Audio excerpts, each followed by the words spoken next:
படத்துல வெளியான சமந்தா நடிச்சு தயாரிச்சிருந்த மாயின்டி பங்காரம் படம் மிகப்பெரிய ஹிட் ஆச்சு. தமிழ்லையும் எங்கள் தங்கம் அப்படிங்கிற பேர்ல ரிலீஸ் ஆச்சு. வசூல்ல 100 கோடியை தாண்டி இருக்கு அப்படின்னு ஹாப்பியா ஒரு போஸ்டர் போட்டிருந்தாங்க சமந்தா. இவ்வளவுதான விஷயம், இதுல என்ன இருக்கு அப்படின்னு கேக்குறீங்க. அதாவது படத்தோட ரிலீஸுக்கு முன்னாடி பி சென்டர் தேட்டருக்கு அவங்களோட ஃப்ரெண்ட் ஒருத்தரை பேச வச்சிருந்தாங்க சமந்தா.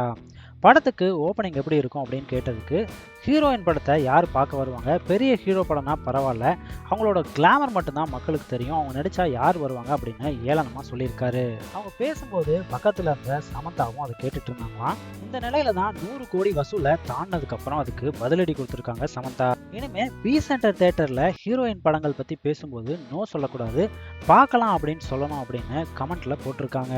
ஏன்னா உண்மை என்னன்னு யாருக்குமே தெரியாது. பெரிய ஹீரோ நடிச்சா மட்டும்தான் ஓடுன்னு கிடையாது, ஹீரோயின் நடிச்சாலும் ஓடும் அப்படின்னு ப்ரூவ் பண்ணி காமிச்சிருக்காங்க சமந்தா.